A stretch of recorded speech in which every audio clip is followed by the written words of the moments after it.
Have you ever had someone you love make you feel smaller than an ant in front of people who actually mattered? Well, buckle up, because what happened next will make you question everything you think you know about family, success, and the power of keeping your mouth shut at exactly the right moment. Before we jump back in, tell us where you're tuning in from, and if this story touches you, make sure you're subscribed, because tomorrow I've saved something extra special for you. My name is Sophia Martinez, and I need to tell you about the night my younger brother Marcus tried to destroy my confidence in front of his entire professional network and ended up accidentally introducing me to my next business acquisition target. This isn't just a story about sibling rivalry gone wrong.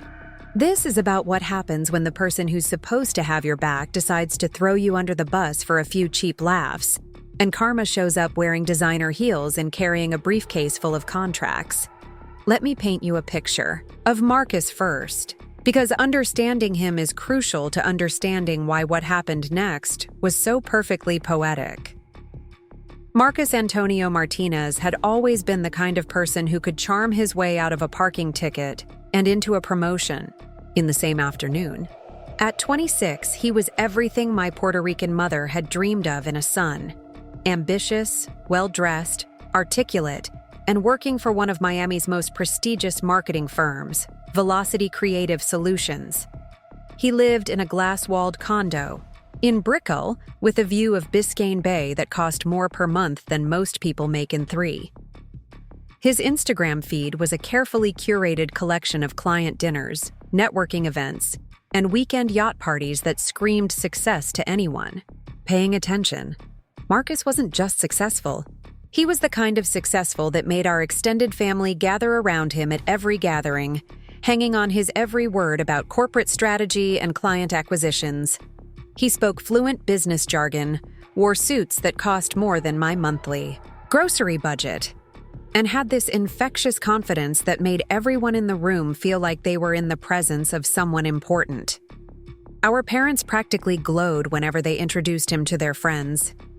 He was their proof that they had raised their children right, that the American dream was alive and well in the Martinez household. The thing about Marcus, though, was that his success had to shine brighter when contrasted against someone else's perceived failure. And for the past 2 years, I had been his favorite person to use as a shadow to make his light look more brilliant. See, while Marcus was climbing the corporate ladder at Velocity Creative Solutions, I had been doing something that looked an awful lot like nothing to everyone on the outside. I worked from home, kept irregular hours, wore sweats to what passed for my office, and couldn't explain what I did for work in 30 seconds or less at family dinners. To Marcus, this made me the perfect foil for his success story. The evening that changed everything started innocently enough. Marcus was hosting one of his monthly networking mixers at his condo, the kind of carefully orchestrated professional gathering that he'd become famous for in Miami's marketing circles. These weren't just parties. They were strategic career moves, disguised as social events. He'd invite rising stars from various agencies, a few key clients, and always someone from upper management who could influence his trajectory at Velocity. Tonight's guest of honor was Rebecca Chen, the Executive Vice President of Client Relations and Marcus's boss's boss's boss. Rebecca was a legend in Miami marketing circles, the kind of woman who could make or break careers with a single conversation, and whose approval Marcus had been chasing for over a year. I hadn't planned to attend Marcus's networking circus. These events made me uncomfortable on the best of days, filled as they were with people who measured worth in quarterly earnings and corner office square footage. But I'd forgotten my laptop charger during Sunday dinner at my parents' house the week before, and Marcus had texted me that he'd found it. Since I needed it for a crucial presentation the next morning, I'd reluctantly agreed to swing by his condo to grab it. I figured I'd be in and out in 5 minutes, maybe exchange a few pleasantries, and escape before anyone had time to ask me what I did for work. The moment I stepped off the elevator onto Marcus's floor, I could hear the carefully orchestrated buzz of professional networking in full swing. Through his floor-to-ceiling windows, I could see clusters of people in business casual attire, holding wine glasses and exchanging business cards with the practiced ease of people who did this for a living. The Miami skyline glittered behind them like a backdrop designed to impress, and I suddenly felt underdressed in my jeans and simple black top. This was Marcus's world, polished and professional and completely foreign to me. I slipped through the front door quietly, hoping to locate Marcus, grab my charger, and disappear before anyone noticed I didn't belong. But Marcus had radar for these things. He spotted me within 30 seconds of my arrival, his face lighting up with the kind of predatory smile that meant he'd just identified an opportunity to entertain his guests at someone else's expense. He excused himself from his conversation with a group of sharp-suited colleagues and made his way over to me with the confident stride of someone who owned the room. "Sophia!" he called out, loud enough that several conversations paused and heads turned in our direction. "Everyone, I want you to meet my older sister." The way he said older carried just enough emphasis to make it sound like a character flaw rather than a simple fact of birth order. He wrapped his arm around my shoulder in a gesture that looked affectionate to observers but felt more like a trap to me. "Sophia's an entrepreneur," he announced to the growing cluster of people who had gravitated toward us, drawn by the promise of fresh entertainment. The word entrepreneur rolled off his tongue with just enough skepticism to make it clear that he was using the term loosely, charitably even. I felt my stomach drop as I recognized the setup. This was going to be one of Marcus's performance pieces, where he played the successful, concerned younger brother worried about his struggling older sister. He'd done variations of this routine before at family gatherings, but never in front of his professional network. Never in front of people whose opinions could actually impact his career. Preparing and narrating this story took us a lot of time, so if you are enjoying it, subscribe to our channel. It means a lot to us. Now back to the story. "She's been working on her own projects for a couple of years now," Marcus continued, his voice carrying that perfectly calibrated tone of supportive concern that made him sound caring while actually being cruel. "You know how it is with creative types. They need time to find themselves, figure out what they're really passionate about." A few people in the circle nodded knowingly, and I felt heat rise in my cheeks as I realized they were filing me away in their mental catalog as Marcus's artistic, slightly irresponsible older sister, who hadn't quite figured out how to be a real adult yet. Rebecca Chen had joined the circle now, her intelligent eyes taking in the scene with the kind of sharp attention that had made her famous in Miami business circles. She was smaller than I'd expected, but carried herself with the kind of presence that filled whatever space she occupied. Her silver hair was cut in a sharp bob that suggested efficiency and no-nonsense decision-making, and her black dress looked like it cost more than most people's cars. This was the woman whose approval Marcus had been chasing for months, and now I was standing in his living room like a prop in his personal success story. "What kind of projects?" Rebecca asked, her tone politely interested in the way that successful people learn to sound when they're making small talk with people they'll never need to remember. I opened my mouth to answer, but Marcus jumped in before I could speak, apparently not trusting me to represent myself adequately to his professional contacts. "Oh, consulting work, some digital marketing stuff," Marcus said with a dismissive wave of his hand. "Sophia's really good with social media and that kind of thing. Very creative, very tech-savvy, but she's still figuring out how to turn it into a real business." The emphasis on real business hit like a slap, and I saw a few people in the circle exchange the kind of knowing looks that people share when they encounter someone else's unemployed relative at a networking event. "The thing about Sophia," Marcus continued, warming up to his theme like a comedian who'd found his rhythm, "is that she's always been more of a dreamer than a doer. She's got all these big ideas about changing the world through digital innovation. But when it comes to actual business fundamentals, He trailed off with a shrug that managed to convey loving exasperation, professional concern, and gentle condescension all at once. "I keep telling her she should consider applying. for some entry-level positions at established companies. Get some real-world experience before trying to go it alone. The circle of networking professionals nodded along with Marcus's assessment, their expressions a mix of sympathy for him having to deal with an impractical family member and pity for me being so obviously out of my depth in the business world. Rebecca Chen studied me with the kind of analytical gaze that made me feel like I was being evaluated for market value and found wanting. I could practically see her mental notes. Marcus Martinez, rising star at Velocity Creative Solutions, burdened with underachieving older sister who thinks social media consulting counts as entrepreneurship. "Well," Rebecca said finally, her voice carrying the dismissive politeness of someone who had already moved on mentally. "It's always nice when family supports each other through transitions." The word transitions was clearly corporate speak for unemployment, and I felt my face burn with embarrassment as several people in the circle chuckled appreciatively at her diplomatic phrasing. Marcus beamed at Rebecca's response, obviously thrilled that his boss's boss's boss was engaging with his family story, in a way that positioned him as the responsible, successful sibling dealing gracefully with a family challenge. What none of them knew, what Marcus had no way of knowing, was that while he'd been climbing the corporate ladder at Velocity Creative Solutions, I'd been building something that would make his quarterly bonuses look like pocket change. For the past 3 years, I'd been the founder and CEO of Apex Digital Strategies, a boutique consulting firm that specialized in social media crisis management and reputation recovery for Fortune 500 companies.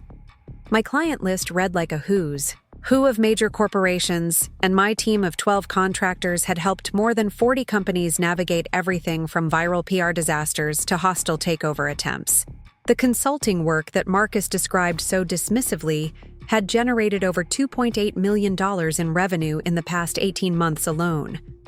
The social media stuff he'd waved off had included developing crisis management strategies for 3 companies that were now traded on the New York Stock Exchange. The figuring out how to turn it into a real business phase had ended about 2 years ago when I'd incorporated, hired a business manager, and started turning down clients because my calendar was completely booked for the next 8 months. But here's the thing about running a crisis management consultancy. Discretion isn't just professional courtesy. It's the entire foundation of your business model. My clients paid premium rates specifically because I didn't talk about my work at networking events or post about my successes on LinkedIn. The companies that hired Apex Digital Strategies needed someone who could fix their problems quietly, efficiently, and without generating additional publicity in the process. My reputation in the industry was built on being the person who solved problems without creating new ones, which meant that my professional life was essentially invisible to anyone who wasn't directly involved in crisis management or corporate communications. This invisibility had been a strategic advantage in my business, but it had created an impossible situation with my family. How do you explain that you can't talk about your work without violating confidentiality agreements? How do you describe success that's measured in crises prevented rather than press releases published?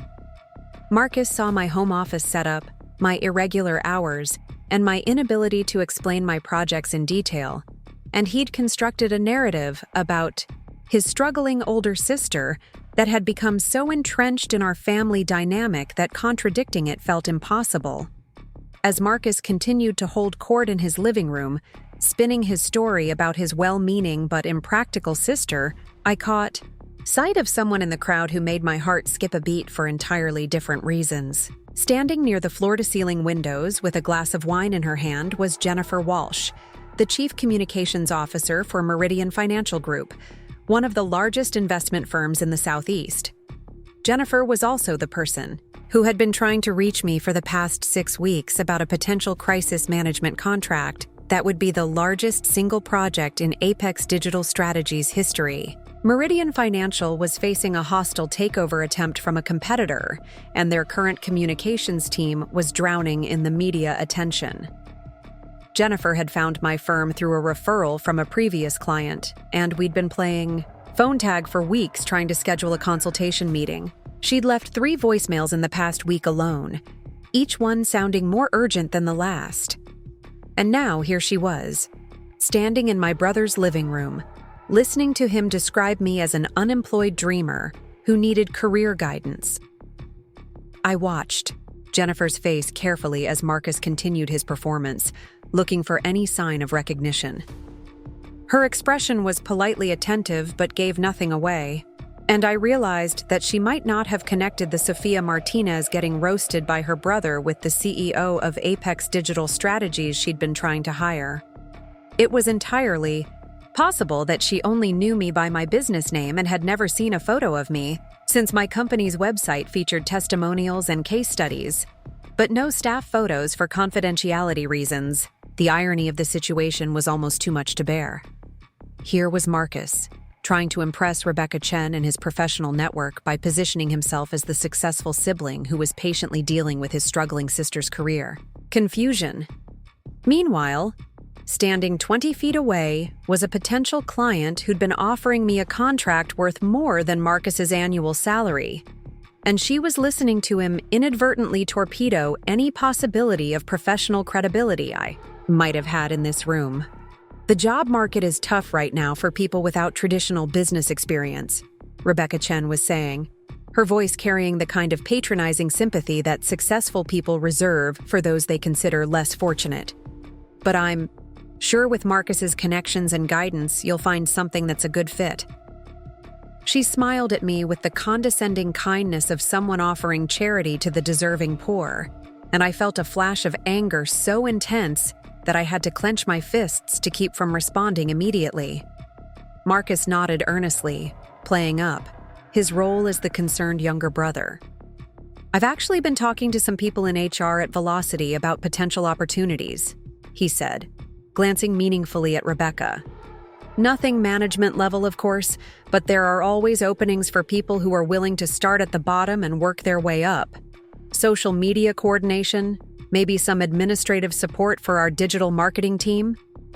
He smiled at me with what he probably thought was encouraging support, but felt more like a pat on the head from someone who decided my ceiling was his floor.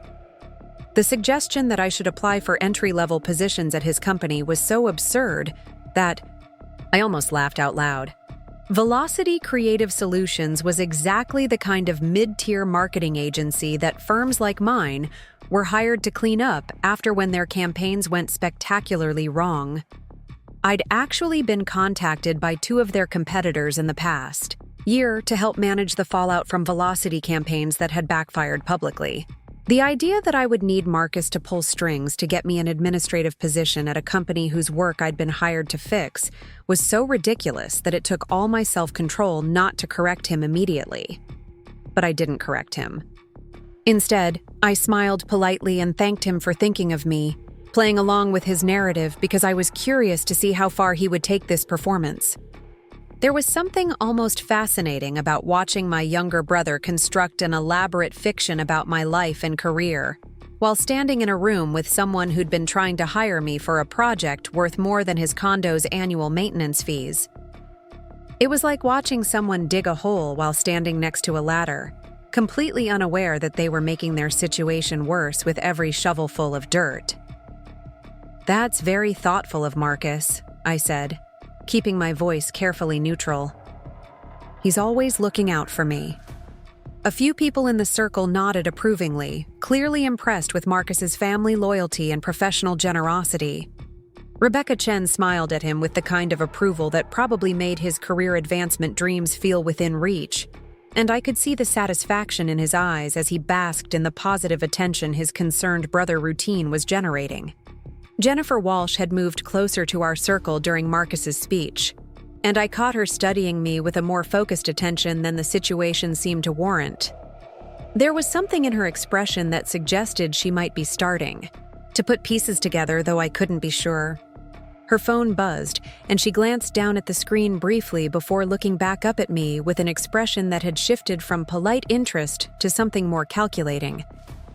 "Sophia Martinez," Jennifer said suddenly, her voice cutting through the circle's conversation with the kind of clarity that made everyone turn to look at her. "That name sounds familiar. Have we met before? Her question carried a weight that made the hair on the back of my neck stand up, and I felt the energy in the room shift as people sensed that something more significant than small talk was about to happen. Marcus jumped in before I could respond, apparently not wanting to lose control of his narrative. "Oh, Sophia gets around," he said with a laugh that sounded forced even to my ears. "She does a lot of networking for her consulting work, always meeting new people, always working on some new project." His tone suggested that my networking was the desperate scrambling of someone trying to drum up business rather than the natural result of running a successful company, and I saw Jennifer's eyebrows rise slightly at his characterization. "Actually," Jennifer said, her voice taking on a more formal tone that commanded attention from everyone in the circle, "I think I know exactly who you are." She pulled out her phone and scrolled through what looked like a contacts list, her expression growing more certain with each passing second. "You wouldn't happen to be the CEO of Apex Digital Strategies, would you?" The question hung in the air like a bomb that hadn't exploded yet, and I felt every conversation in Marcus's living room pause as people sensed drama brewing. Marcus's confident smile faltered for the first time all evening, and Rebecca Chen's politely disinterested expression sharpened into something more focused and alert. The circle of networking professionals who had been nodding along with Marcus's story about his struggling sister suddenly looked confused, as if the script they'd been following had just been torn up and scattered to the wind. "Yes," I said simply, my voice calm and clear in the sudden silence. "That would be me."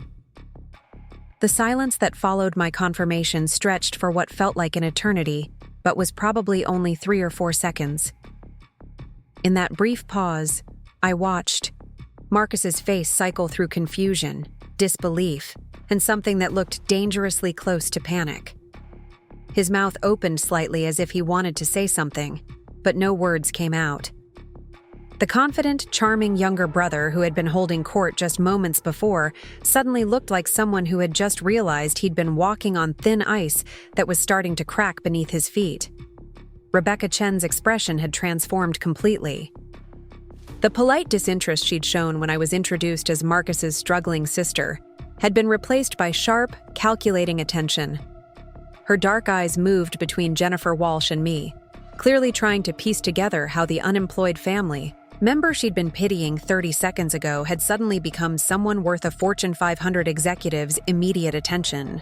The networking professionals who had been nodding along with Marcus's narrative about his well-meaning but impractical sister now looked like they were watching a car accident in slow motion, uncertain whether they should stay and witness the aftermath or quietly excuse themselves before things got more uncomfortable. Jennifer Walsh, meanwhile, had pulled out her phone and was scrolling through what appeared to be a lengthy email chain. Her expression grew more animated with each passing second, and when she looked up at me again, there was unmistakable excitement in her eyes. "I've been trying to reach you for 6 weeks," she said, her voice carrying a mix of relief and professional urgency that cut through the awkward tension in the room. "Your assistant keeps saying you're booked solid through the end of the year, but this situation with Meridian Financial has become critical. We need someone with your specific expertise, and we need them yesterday." Marcus made a sound that was somewhere between a cough and a strangled laugh. "I'm sorry, but there must be some mistake," he said, his voice higher than usual and lacking its typical confidence. "Sophia does freelance social media work. She's not running some major consulting company." He looked around the circle as if appealing to the group for support, clearly hoping that someone else would point out the obvious confusion and restore the natural order of his carefully constructed narrative. Jennifer turned to look at Marcus with the kind of patient expression that executives reserve for people who have just said something profoundly uninformed. "Mr. Martinez, your sister runs one of the most exclusive crisis management firms on the East Coast. Apex Digital Strategies has handled reputation recovery for companies you've definitely heard of, and their client retention rate is absolutely unprecedented in our industry." She turned back to me with renewed focus. The Davidson Industries situation last year, that was your work, wasn't it? The way you managed to turn that sexual harassment scandal into a conversation about corporate accountability and progressive leadership was absolutely masterful. I nodded, keeping my expression professionally neutral, despite the growing satisfaction I felt at watching Marcus's worldview crumble in real time. The Davidson Industries case had been one of my most challenging projects, involving a tech company whose CEO had been accused of systematic harassment by multiple employees. Instead of the typical damage control approach, I'd worked with their board to implement genuine reforms and transparency measures that had actually improved their public image and employee satisfaction scores. The case study had become legendary in crisis management circles, though I'd never been able to discuss it openly due to confidentiality agreements. "How is this possible?" Marcus asked, his voice barely above a whisper. The question seemed directed more at the universe than at any specific person, and I could see him struggling to reconcile the sister he thought he knew with the professional reputation Jennifer was describing. "I mean, she works from home in sweatpants. She doesn't even have a real office." Rebecca Chen had been listening to this exchange with growing interest, and now she stepped closer to our group with the focused attention of someone who had just realized they were witnessing something significant. "Marcus," she said, her voice carrying a note of warning that suggested he should stop talking immediately, "perhaps you should let your sister speak for herself." It was phrased as a suggestion, but her tone made it clear that it was actually a directive from someone who outranked him significantly in the professional hierarchy they both operated within. Jennifer was still scrolling through her phone, apparently pulling up information about my company. "According to my research, Apex Digital Strategies has a 97% success rate in reputation recovery cases, and your average project value is..." She paused, her eyebrows rising as she read the number. "Well, let's just say it's considerably more than most marketing agencies charge for annual retainers." She looked up at Marcus with something approaching pity. "Your sister isn't struggling to find work, Mr. Martinez. Companies are struggling to get on her calendar." The circle of networking professionals had grown during this exchange, drawn by the kind of dramatic tension that made for excellent gossip at future industry events. I could see people discreetly checking their phones, probably looking up my company and trying to verify Jennifer's claims about my professional reputation. The expressions on their faces suggested they were finding exactly what she'd described, and the energy in the room shifted as people began to realize they were in the presence of someone whose professional status was significantly higher than they'd initially understood. Marcus seemed to be having difficulty processing this information. His carefully constructed narrative about his successful younger brother persona had been built partly on the foundation of being the responsible sibling who had figured out how to navigate the professional world while his older sister struggled with unconventional career choices. The revelation that his supposedly struggling sister was actually running a highly successful company that operated in circles well above his current professional level was clearly challenging everything he believed about our relative positions in the world. "But you never said anything," Marcus protested, his voice taking on an almost plaintive quality. "At family dinners, when Mom asks about work, you always just say you're consulting or working on projects. You never mentioned running a major company or having all these high-profile clients." There was genuine confusion in his voice now, as if he couldn't understand why someone would downplay professional success rather than broadcasting it to everyone who would listen. I looked at my brother with something approaching sympathy. Marcus had always measured success in terms of visibility and recognition. His achievements were valuable to him, partly because they impressed other people, because they generated the kind of social status that made him feel important and accomplished. The idea that someone could build significant professional success while deliberately maintaining a low public profile was genuinely incomprehensible to him. In his worldview, if you weren't talking about your achievements, they didn't really count. "Marcus," I said gently, "my clients pay me specifically because I don't talk about my work at family dinners. Crisis management isn't the kind of business where you build your reputation by giving interviews or posting on social media about your successes. The companies that hire me need someone who can solve their problems without creating additional publicity in the process. Discretion isn't just professional courtesy in my field, it's the entire foundation of the business model. Jennifer nodded emphatically at my explanation. Exactly. When Meridian Financial started looking for crisis management support, your name came up immediately in our industry network, but it took weeks of back-channel inquiries just to get contact information for your firm. That level of discretion is exactly why companies trust you with their most sensitive situations. She turned to address the broader group that had gathered around us. Most people have never heard of Apex Digital Strategies, but if you're a Fortune 500 company facing a major reputation crisis, they're probably the first call your communications team makes. Rebecca Chen had been listening to this entire exchange with the sharp attention of someone who was rapidly recalculating her assessment of everyone involved in the conversation. As the Executive Vice President of Client Relations at Velocity, Creative Solutions, she was undoubtedly familiar with the crisis management industry and would understand exactly what Jennifer was describing. Her expression suggested she was beginning to grasp the full implications of Marcus's spectacular misunderstanding of his sister's professional status. "Marcus," Rebecca said, her voice carrying a note of professional concern that made several people in the room wince sympathetically. "I think we need to have a conversation about family networking and professional awareness." It was the kind of statement that sounded supportive on the surface, but carried clear implications about professional judgment and competence. In the marketing world, understanding your network and maintaining awareness of industry players was considered a basic professional skill.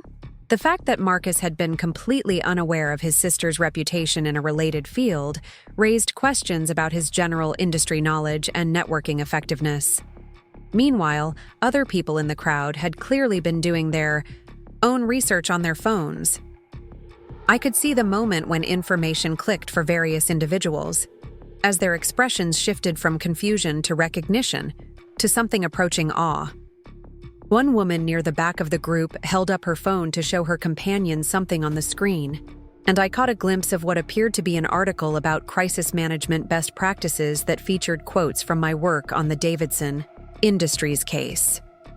"Oh my God," said a young man who worked in Velocity's digital marketing department, his voice loud enough to carry across several conversations.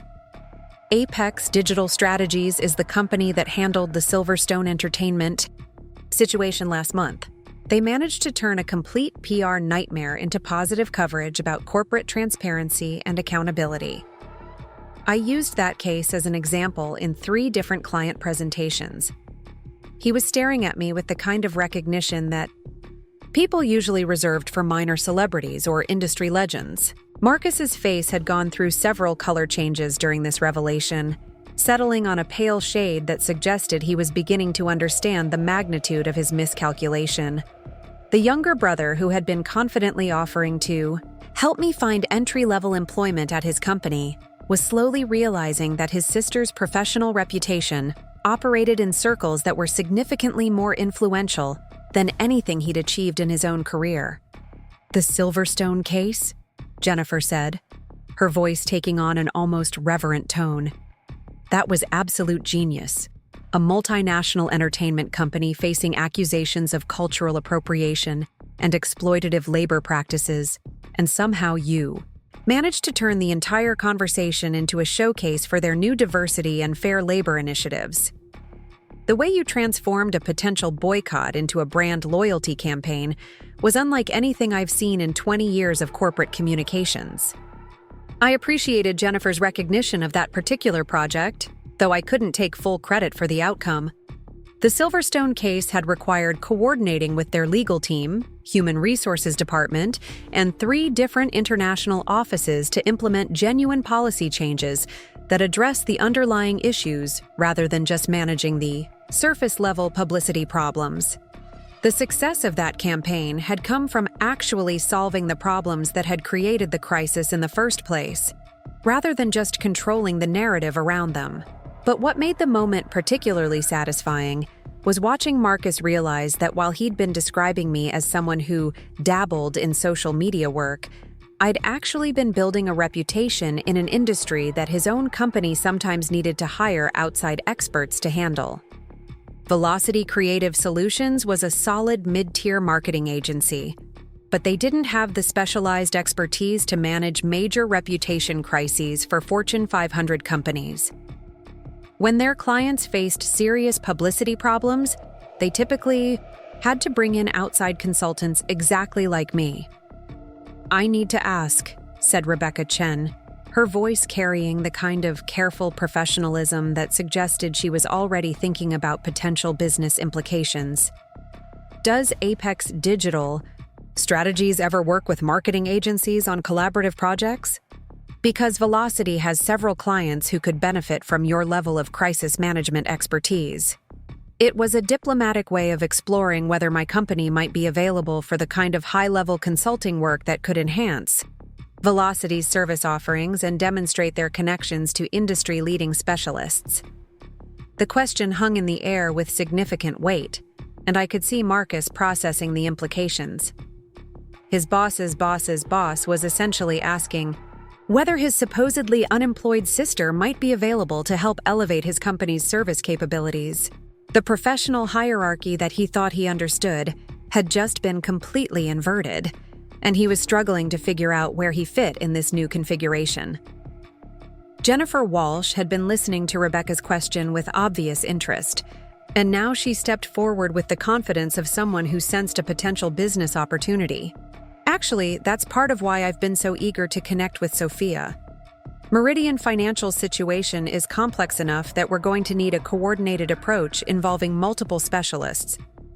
We're already working with our primary marketing team, but we need someone with crisis management expertise to oversee the reputation recovery strategy, while other teams handle the operational aspects of our communication plan."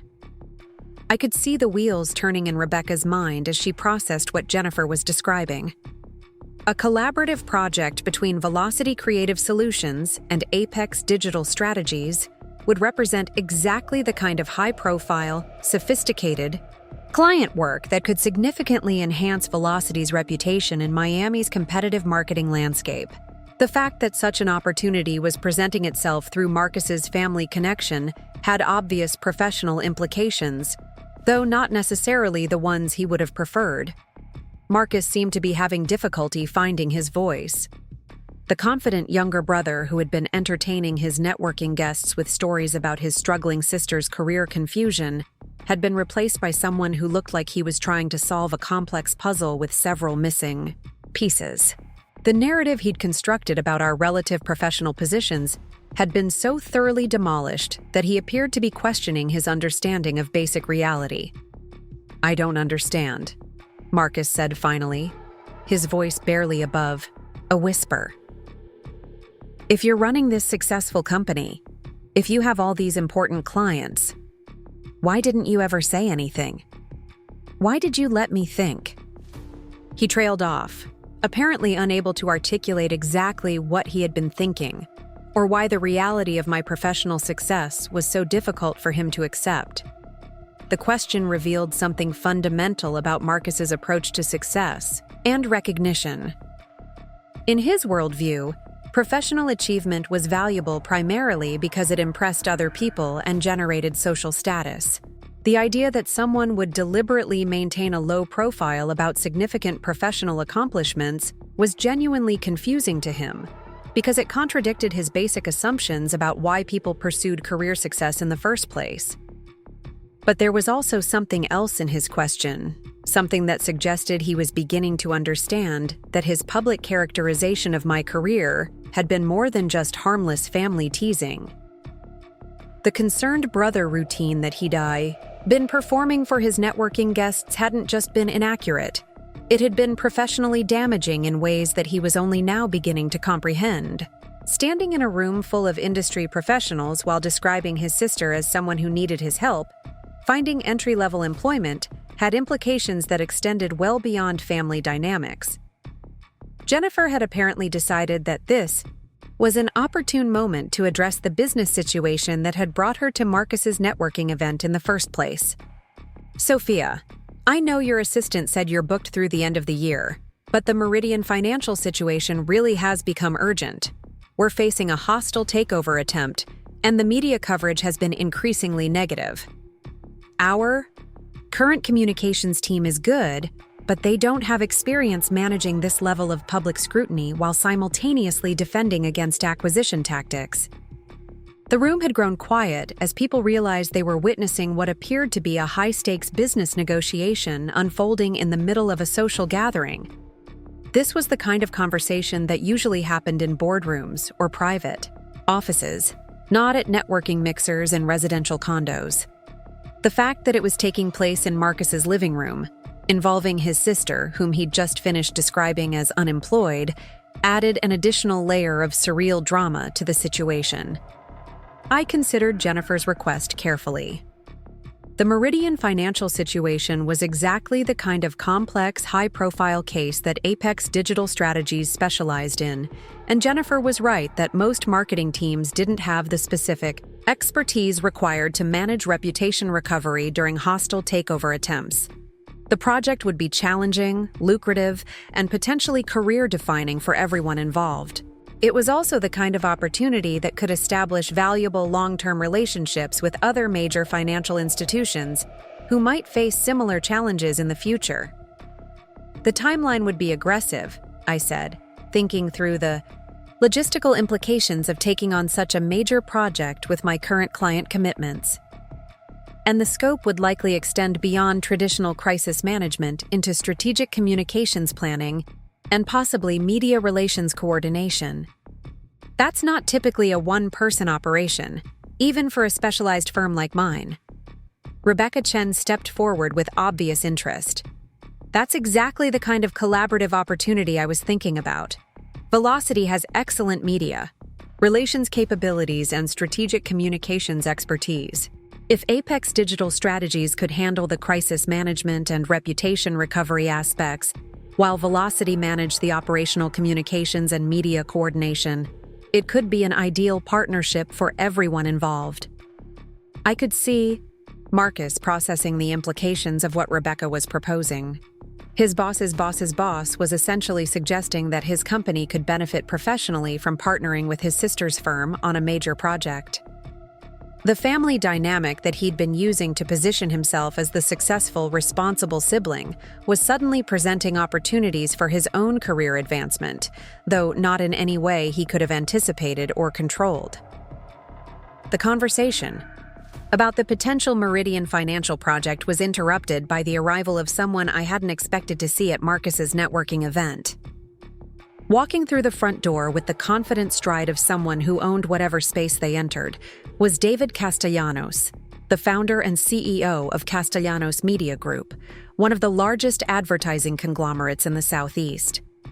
David was a legend in Miami business circles, the kind of entrepreneur whose success story got featured in Forbes and whose opinions shaped industry trends across multiple markets. What made David's presence particularly significant was that Castellanos Media Group had been one of my earliest major clients, back when Apex Digital Strategies was still operating out of my one-bedroom apartment in Coral Gables. 3 years ago, one of their subsidiary companies had faced a massive data breach that threatened to destroy consumer confidence in their entire digital platform network. I'd spent 4 months working around the clock to rebuild their reputation, implementing transparency initiatives and cybersecurity improvements that had ultimately made their brand stronger than it had been before the crisis. David spotted me almost immediately, his face lighting up with genuine warmth as he made his way through the crowd of networking professionals. "Sophia Martinez," he called out, his voice carrying easily across the room. "I had no idea you'd be here tonight. What a pleasant surprise." He moved through the group with the easy confidence of someone accustomed to being the most important person in any room, and conversations paused as people recognized him and wondered what connection he might have to Marcus's family gathering. Marcus looked like he was experiencing some form of cognitive dissonance as he watched David Castellanos approach our group with obvious familiarity and enthusiasm. The idea that his supposedly struggling sister would be personally acquainted with one of Miami's most successful media entrepreneurs was clearly challenging his ability to process reality. He stood frozen in place as David reached our circle, apparently unable to decide whether he should introduce himself or wait to see how this interaction would unfold. "David," I said, accepting his warm handshake with genuine pleasure. "I didn't expect to see you at a Velocity Creative Solutions event. Are you expanding into mid-tier marketing partnerships?" It was a gentle tease about the size difference between his media empire and Marcus's company, but David laughed appreciatively rather than taking offense. Our working relationship had always included this kind of comfortable professional banter, and it felt natural to fall back into that dynamic despite the unusual circumstances.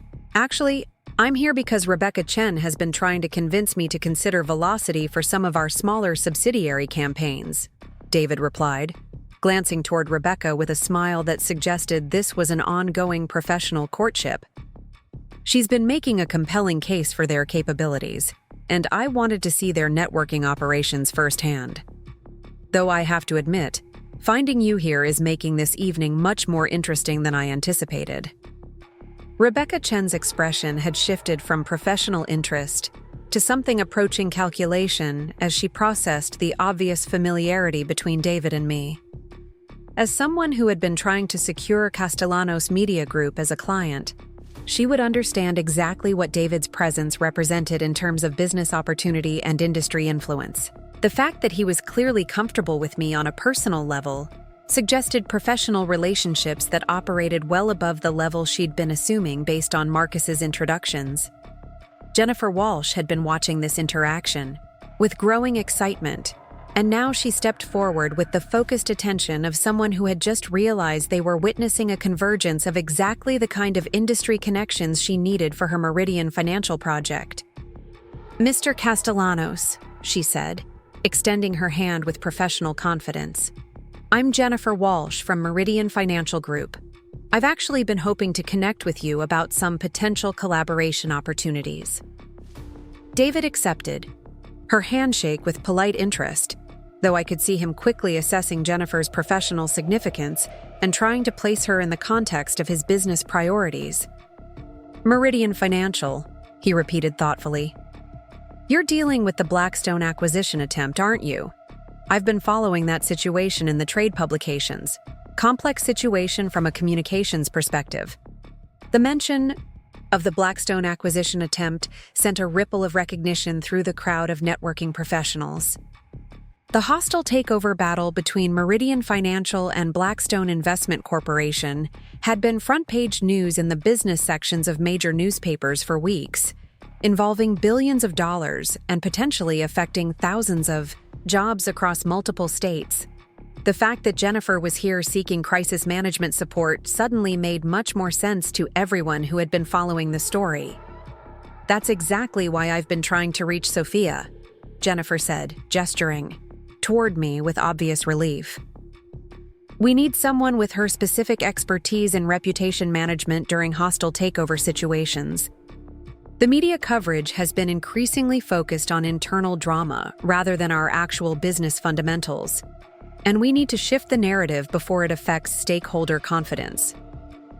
David nodded thoughtfully, his expression suggesting he was rapidly understanding the professional implications of what Jennifer was describing. "Sophia's work on our subsidiary data breach situation was exceptional," he said, his voice carrying the kind of professional endorsement that could make careers in the crisis management industry. "She didn't just manage the immediate publicity problems, she implemented systemic changes that actually improved our operational security and customer trust metrics. That's rare in this field." Marcus had been listening to this exchange with an expression that suggested he was trying to solve a complex mathematical equation without knowing all the variables. The brother who had been confidently describing my career struggles to his professional network was now watching industry leaders discuss my work with the kind of respect typically reserved for established experts in highly specialized fields. The cognitive dissonance was clearly becoming overwhelming. I'm sorry, Marcus said suddenly, his voice carrying a note of desperation that made several people turn to look at him. Can someone please explain to me what's happening here? 3 hours ago, my sister was unemployed and living off freelance work. Now apparently she's some kind of industry expert that Fortune 500 companies fight over? He looked around the circle as if appealing for someone to restore the logical order he thought he understood. David turned to study Marcus with interest, clearly trying to understand the family dynamic that had produced such a dramatic misunderstanding. Your sister built one of the most respected crisis management firms on the East Coast, he said, his voice carrying a note of confusion about why this would be surprising information. Apex Digital Strategies has handled some of the most complex reputation recovery cases in recent industry memory. I assumed you would know about her professional reputation. The simple statement hit Marcus like a physical blow. David's confusion about why Marcus wouldn't know about my professional success highlighted exactly how profound his misunderstanding had been. It wasn't just that he'd been wrong about the details of my career. He'd been completely unaware of achievements that were significant enough to be recognized by industry leaders across multiple business sectors. Rebecca Chen had been processing the implications of this entire conversation, and now she stepped forward with the focused attention of someone who had just realized they were witnessing a unique business opportunity. Sophia, she said, her voice carrying a note of professional urgency, I need to ask directly, would Apex Digital Strategies be interested in exploring a formal partnership with Velocity Creative Solutions? Because what Jennifer is describing sounds like exactly the kind of complex, high-profile project that could benefit from our combined capabilities. The question represented a complete reversal of the professional dynamic that had existed at the beginning of the evening. Rebecca had gone from offering sympathetic career advice to my brother's unemployed sister to essentially proposing that my company consider partnering with his employer on major client projects. The transformation was so complete that several people in the crowd were staring openly, trying to understand how the social hierarchy they thought they'd understood had been so thoroughly inverted. Jennifer immediately recognized the potential value of what Rebecca was proposing. That could be exactly what we need, she said, her voice taking on the excited tone of someone who had just seen a solution to a complex problem.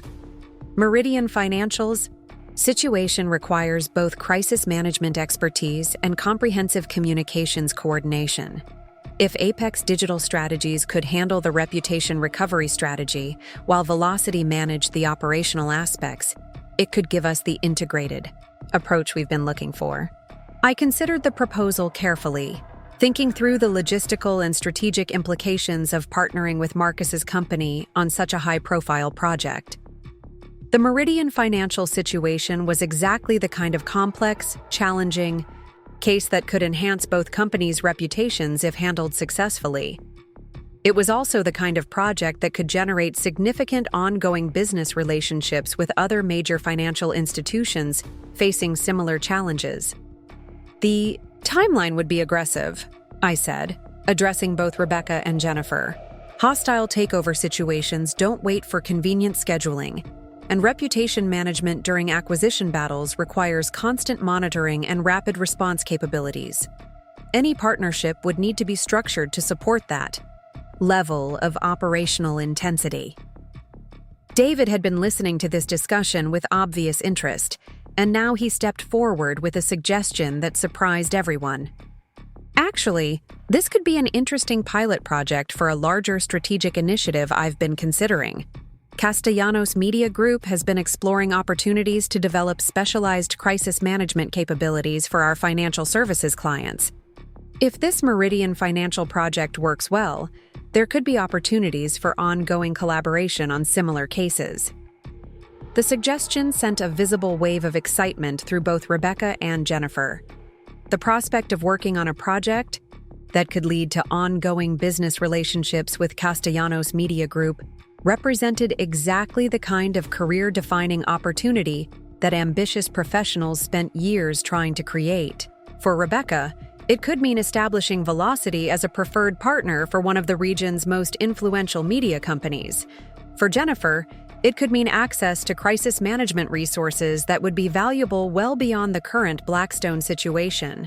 Marcus appeared to be experiencing some form of professional vertigo as he watched these industry leaders discuss potential collaborations that could significantly impact his own career trajectory. The networking event that had started as his opportunity to impress important colleagues with his family connections was evolving into something much more complex and consequential. His role in the emerging business relationships was unclear, but the fact that his professional future might be influenced by his sister's industry reputation was clearly challenging his understanding of how career advancement was supposed to work. "Marcus," Rebecca said, apparently remembering that this conversation was taking place at his networking event and that he worked for her company. "I think we should schedule some time tomorrow to discuss how Velocity could best support this kind of partnership opportunity. Your insights into the family dynamics could be valuable for managing the collaborative aspects of working with Apex Digital Strategies." It was a diplomatic way of acknowledging Marcus's connection to the situation while also making it clear that his role would be supportive rather than leadership-oriented. Rebecca was essentially offering him the opportunity to be involved in what could be a career-defining project, but she was also establishing clear boundaries about the professional hierarchy that would govern any collaborative arrangement. The offer represented both an opportunity and a challenge for Marcus. On one hand, being involved in a high-profile project with major industry players could significantly advance his career at Velocity Creative Solutions. On the other hand, that involvement would be based on his family relationship with me rather than his independent professional achievements, which contradicted his carefully constructed narrative about being the successful sibling who helped struggling family members find career opportunities. Jennifer had pulled out her phone and was scrolling through what appeared to be calendar information. "I need to get back to our board tomorrow with a preliminary strategy framework," she said, her voice carrying the urgency of someone dealing with time-sensitive business pressures. "Sophia, would it be possible to schedule an initial consultation meeting for early next week? Even if we can't finalize partnership arrangements immediately, we need to start developing response strategies for the media coverage that's expected around the next Blackstone filing." The request highlighted exactly why crisis management consulting operated on different timelines than traditional business planning. When companies faced hostile takeover attempts or major reputation threats, they needed immediate strategic support rather than the extended evaluation periods that characterized most consulting arrangements. The ability to provide rapid, high-quality strategic guidance under pressure was exactly what made specialized crisis management firms valuable to their clients. "I can clear some time Tuesday morning," I said, mentally reviewing my existing client commitments and considering which projects could be rescheduled to accommodate an urgent new engagement. "But I'll need detailed background information about the current media coverage, stakeholder communication strategies, and internal coordination challenges before we can develop effective response plans."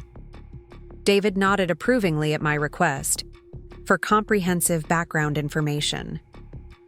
"That's exactly the kind of thorough preparation that made our project successful," he told Jennifer.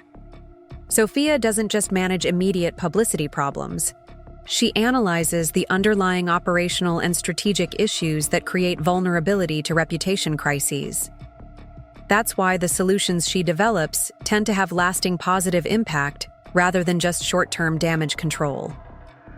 The endorsement carried significant weight coming from someone of David's industry stature, and I could see Jennifer's confidence in pursuing our partnership growing with each professional validation she heard. Marcus, meanwhile, continued to look like someone who was trying to solve a puzzle with pieces that didn't fit together in any configuration he could understand. The conversation was interrupted by the arrival of Marcus's phone, which had been buzzing insistently for several minutes. He glanced at the screen, and his expression shifted to something approaching panic. "It's Mom," he said, his voice taking on the tone of someone who had just realized they were about to face an interrogation they weren't prepared for. "She's calling to ask how the networking event went. and whether I remembered to mention the family barbecue next weekend to any of my colleagues.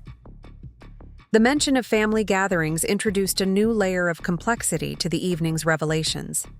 Marcus's parents, like most of our extended family, had been operating under the same assumptions about our relative professional success that Marcus had been broadcasting at networking events. The idea of explaining to our mother that his unemployed sister was actually running a multi-million-dollar consulting firm that his own boss wanted to partner with was clearly overwhelming him. Rebecca watched Marcus stare at his ringing phone with something approaching sympathy. Family dynamics can be complicated when professional situations change rapidly, she said diplomatically. Perhaps we should focus on the business planning aspects tomorrow and let you sort through the personal implications privately. It was a tactful way of acknowledging that Marcus needed time to process what had happened before he would be ready to participate effectively in strategic business discussions. The evening had challenged so many of his assumptions about family dynamics, professional hierarchy, and career advancement that attempting to involve him in complex partnership negotiations immediately would probably be counterproductive for everyone involved. Jennifer had apparently decided that the business opportunities emerging from this situation were too valuable to delay, while family dynamics sorted themselves out. "David," she said, turning to address him directly, "you mentioned that Castellanos Media Group has been exploring crisis management capabilities for financial services clients. Would you be interested in observing our initial consultation process? Your insights into media coordination during complex financial situations could be valuable for developing integrated response strategies." The suggestion represented exactly the kind of strategic thinking that made Jennifer effective in her role as Chief Communications Officer. Rather than simply hiring crisis management support, she was exploring opportunities to build relationships that could provide ongoing strategic value for Meridian Financial's future challenges. The fact that she was thinking beyond the immediate Blackstone situation suggested she understood that hostile takeover attempts were often symptoms of broader competitive pressures that required sustained strategic response. David considered her proposal with obvious interest. "That could be mutually beneficial," he said thoughtfully. "We've been looking for opportunities to understand crisis management best practices in financial services contexts, and observing a real-time case could provide valuable insights for our own capability development." He turned to look at me with a questioning expression. "Sophia, would you be comfortable with that kind of collaborative observation arrangement?" The request was both professionally logical and personally satisfying. Working with David again would be enjoyable from a professional perspective, and having Castellanos Media Group's resources available for the Meridian Financial project could significantly enhance our ability to coordinate comprehensive media strategies. It would also demonstrate to Jennifer and Rebecca the kind of industry relationships that Apex Digital Strategies had developed, which could influence their assessment of our firm's strategic value for future collaborations. That could work. "Well," I said, thinking through the operational implications of involving multiple organizations in what was essentially a crisis management consultation process. Complex financial situations often benefit from integrated media coordination, and having access to Castellanos Media Group's capabilities could enhance the strategic options available to Meridian Financial. Marcus's phone had stopped ringing, but the missed call notification was clearly weighing on his mind. "I need to call Mom back," he said, his voice carrying a note of resignation that suggested he was beginning to understand that this conversation would require explanations he wasn't prepared to give. "She's going to want to know why I didn't mention that Sophia was running a successful company, and I honestly have no idea how to answer that question." The admission highlighted exactly how profound Marcus's misunderstanding had been. It wasn't just that he'd been wrong about the details of my professional situation. He'd been operating from assumptions that were so fundamentally incorrect that explaining the reality would require acknowledging that his entire understanding of our family dynamics had been based on incomplete information and unexamined biases. Rebecca looked around the room at the crowd of networking professionals who had been witnessing this entire revelation, clearly considering the broader implications of what had transpired. "I think," she said carefully, "that tonight has been educational for everyone involved. Perhaps we should plan to continue the business discussions in a more formal setting where we can focus on strategic planning rather than personal dynamics." It was a diplomatic way of acknowledging that the evening's events had created a situation that was too complex and emotionally charged to resolve in a social setting. The business opportunities that had emerged were significant enough to warrant serious consideration, but they would require careful planning and clear professional boundaries to implement successfully. Marcus finally answered his mother's call, stepping out onto the balcony for what everyone understood would be a difficult conversation. Through the floor-to-ceiling windows, we could see him pacing back and forth, his free hand gesturing wildly, as he apparently tried to explain the evening's revelations to our mother. His expression cycled through frustration, embarrassment, and what looked like genuine distress as the reality of his situation became increasingly clear with each passing minute.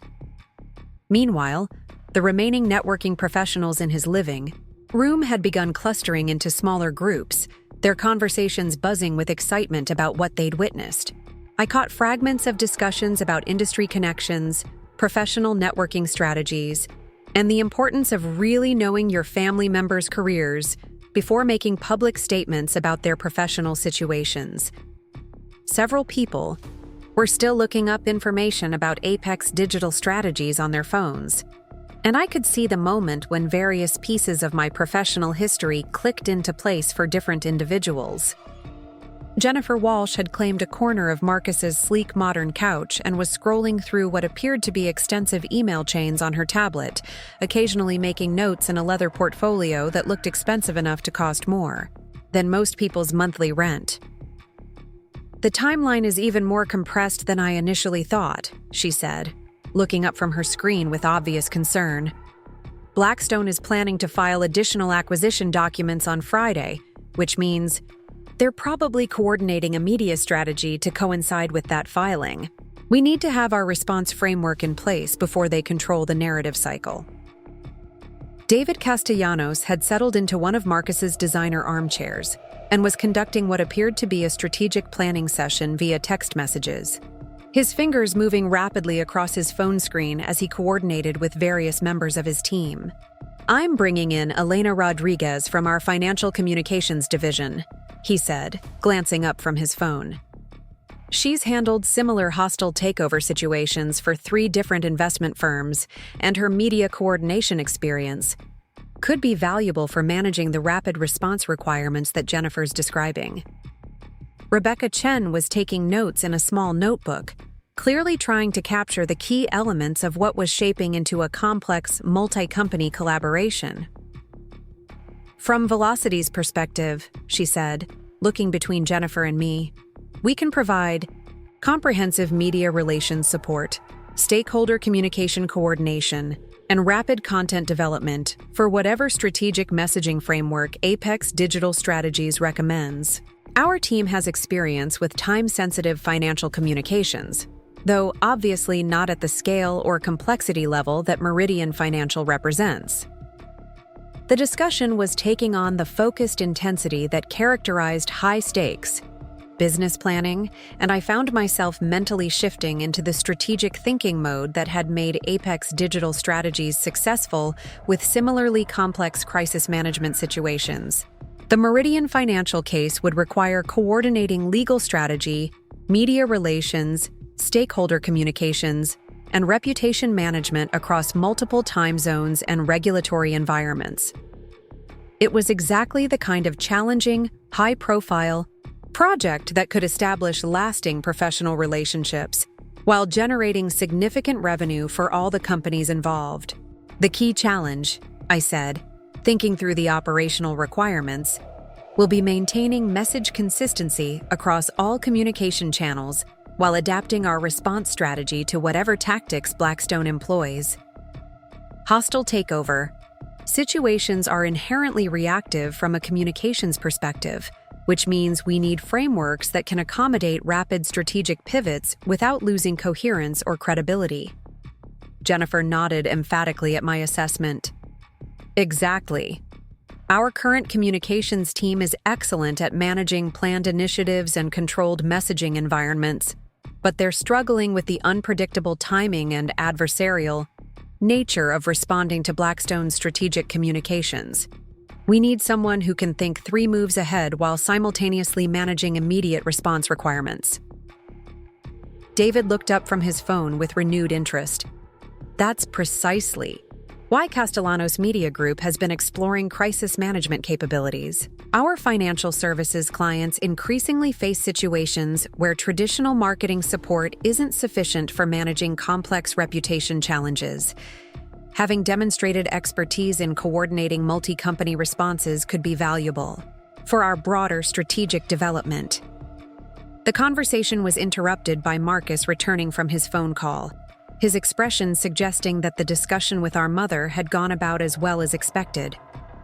He moved through his own living room with the uncertain gait of someone who no longer felt entirely comfortable in their own space, clearly struggling to process how dramatically the evening had altered his understanding of family dynamics and professional relationships.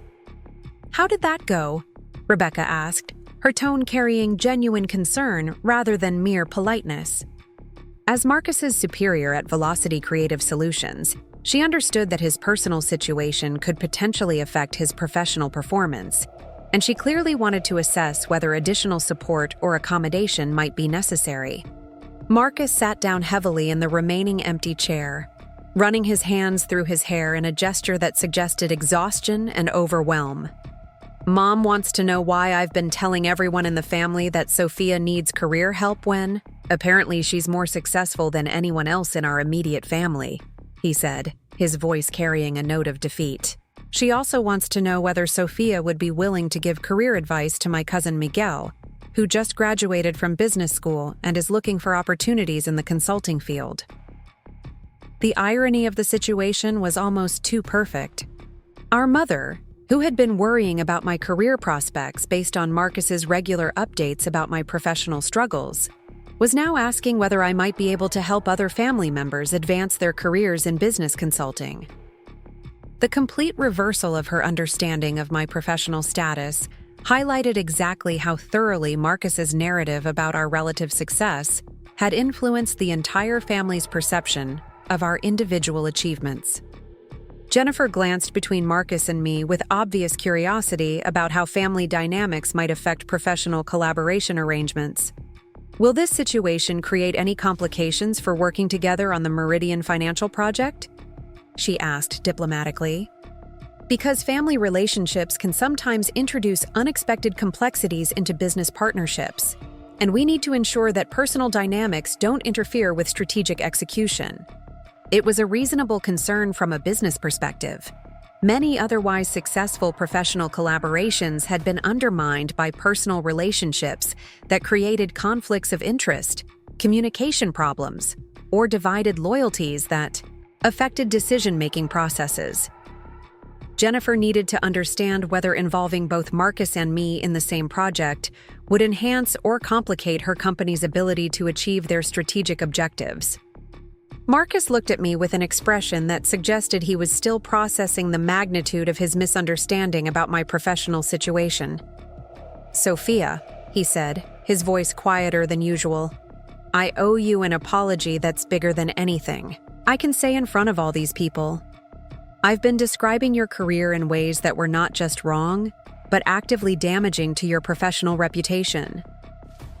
I had no idea what I was talking about, and I should have asked questions instead of making assumptions. The apology was more genuine and comprehensive than I had expected, and it suggested that Marcus was beginning to understand the broader implications of how his confident misinformation about my career had potentially affected both our family, relationships, and my professional opportunities. The fact that he was acknowledging his mistake publicly, in front of his colleagues and industry contacts, demonstrated a level of professional maturity that was encouraging for future collaboration. possibilities. I appreciate that, I said, keeping my tone professional but warm. The important thing now is figuring out how we move forward constructively. This Meridian financial project could be beneficial for everyone involved, but it will require clear communication and mutual respect for each other's expertise and professional boundaries. Rebecca nodded approvingly at my response. That's exactly the kind of professional approach that makes complex collaborations successful, she said.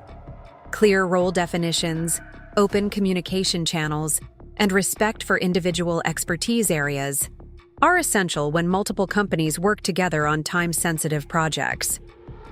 David had been listening to this exchange while continuing to coordinate with his team via text messages, and now he looked up with what appeared to be promising news. Elena Rodriguez can join our consultation meeting on Tuesday, he said, addressing Jennifer directly. She's reviewed the preliminary information about Meridian Financial's situation and believes that a coordinated response strategy could be highly effective if we can establish clear communication protocols and rapid decision-making processes. The confirmation that Castellanos Media Group would be actively participating in the project added another layer of complexity and opportunity to what was already shaping into a significant professional collaboration. Having Elena Rodriguez's expertise available would enhance our ability to coordinate sophisticated media strategies, but it would also require careful planning to ensure that multiple organizational perspectives could be integrated effectively. Under the time pressures that hostile takeover situations demanded, Jennifer was making additional notes in her portfolio, clearly trying to capture the key elements of what had become a much more comprehensive strategic response than she had initially envisioned. This level of integrated support could give us capabilities that Blackstone won't be expecting, she said, her voice taking on the excited tone of someone who had just realized they might have access to strategic advantages their opponents couldn't match. If we can coordinate crisis management, media relations, and financial communications expertise seamlessly, we could potentially turn their aggressive tactics into opportunities for demonstrating Meridian Financial's stability and strategic vision. The strategic thinking that Jennifer was demonstrating highlighted exactly why she had been successful as Chief Communications Officer for a major financial institution. Rather than simply defending against Blackstone's acquisition tactics, she was exploring opportunities to use their coordinated response capabilities to enhance Meridian Financial's market position and stakeholder relationships. It was the kind of offensive strategic approach that could transform a defensive crisis management situation into a demonstration of corporate strength and leadership. Marcus had been listening to this strategic planning discussion with obvious fascination, and now he looked at me with something approaching awe. I'm beginning to understand why you couldn't explain your work at family dinners, he said. This is completely different from anything I understood about business consulting. The level of strategic complexity and the stakes involved are unlike anything I've encountered in traditional marketing work. His observation reflected a growing awareness of the fundamental differences between crisis management consulting and the conventional marketing services that Velocity Creative Solutions typically provided. While both fields involved communication, strategy, and message development, crisis management required the ability to make rapid strategic decisions under extreme pressure, while coordinating multiple organizational perspectives and managing unpredictable external variables. It was a specialized expertise that commanded premium rates specifically because so few professionals could operate effectively in such challenging environments. The skills transfer between different types of consulting work, I explained. But crisis management requires comfort with ambiguity and rapid decision-making that can be difficult to develop through traditional marketing experience. That's why companies like Meridian Financial typically hire specialized firms, rather than expanding their internal capabilities to handle major reputation crises. Rebecca was nodding along with my explanation, clearly thinking through the implications for Velocity's service development strategy. This project could be an excellent learning opportunity for our team, she said. Observing how crisis management expertise integrates with traditional marketing support could help us develop more sophisticated service offerings for clients who face complex reputation challenges. The suggestion that Velocity could use the Meridian Financial Project as a professional development opportunity demonstrated exactly the kind of strategic thinking that made Rebecca effective in her executive role. Rather than simply viewing the collaboration as a single project engagement, she was exploring how the experience could enhance her company's long-term capabilities and market positioning. It was the kind of forward-thinking approach that often led to sustained competitive advantages in rapidly evolving industries. David's phone buzzed with what appeared to be an important message, and after reading it, he looked up with obvious satisfaction. Elena just confirmed that Castellanos Media Group can commit dedicated resources to this project through the end of the quarter, he said, which means we'll have consistent team availability regardless of how long the Blackstone situation continues to develop. The commitment represented exactly the kind of resource stability that complex crisis management projects required. Hostile takeover battles could extend for months, with unpredictable intensification periods that demanded immediate strategic response capabilities. Having guaranteed access to specialized expertise throughout the entire timeline would give Meridian financial strategic flexibility that many companies lacked when facing similar challenges. Jennifer was clearly pleased with the resource commitment that David was describing. That level of dedicated support could be transformative for our strategic options, she said. Most consulting arrangements require renegotiation if project timelines extend beyond initial estimates, which creates uncertainty during exactly the periods when consistent strategic support is most crucial. The conversation was taking on the focused energy that characterized successful business development discussions, and I could see that everyone involved was beginning to understand how the various organizational capabilities could complement each other to create strategic advantages that none of the companies could achieve independently. It was exactly the kind of collaborative synergy that made complex multi-company projects successful when managed effectively. Marcus had been observing this strategic planning process with obvious fascination, and now he spoke up with a question that suggested he was beginning to understand the professional implications of what he was witnessing. How often do crisis management projects involve this level of multi-company coordination? He asked. Because the complexity of managing different organizational perspectives and decision-making processes seems like it could be challenging even without the time pressures that hostile takeover situations create. It was an insightful question that demonstrated Marcus was developing a more sophisticated understanding of the strategic and operational challenges that crisis management consulting involved. The ability to coordinate multiple organizations effectively under pressure was indeed one of the most difficult aspects of complex crisis management work. And it was exactly the kind of capability that separated successful specialized firms from companies that struggled with multi-stakeholder projects. Complex crisis situations almost always require multi-company coordination, I explained. Companies facing major reputation challenges typically need legal expertise, financial communications support, media relations capabilities, and strategic consulting services simultaneously. The challenge is coordinating those different perspectives into coherent strategic responses while maintaining rapid decision-making capabilities. Rebecca was taking notes on Marcus's question and my response, clearly thinking through the implications for how Velocity might position itself for similar collaborative opportunities in the future. Understanding how to manage multi-company coordination effectively could be a valuable competitive advantage, she said. Many marketing agencies struggle with complex stakeholder management, which limits their ability to compete for high-value strategic consulting projects. The observation suggested that Rebecca was already thinking beyond the immediate Meridian financial project toward longer-term strategic development opportunities for Velocity Creative Solutions. The experience of working with Apex Digital Strategies and Castellanos Media Group could provide her team with insights and capabilities that would be valuable for pursuing similar collaborative projects with other clients facing complex communication challenges.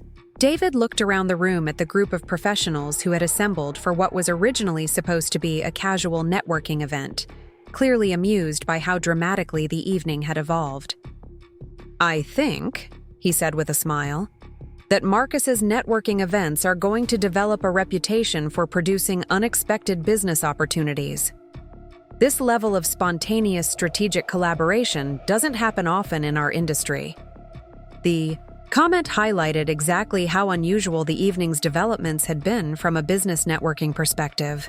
Most professional gatherings involved polite conversation and business card exchanges that might lead to future opportunities, but rarely did they result in immediate multi-company strategic partnerships being formed in someone's living room.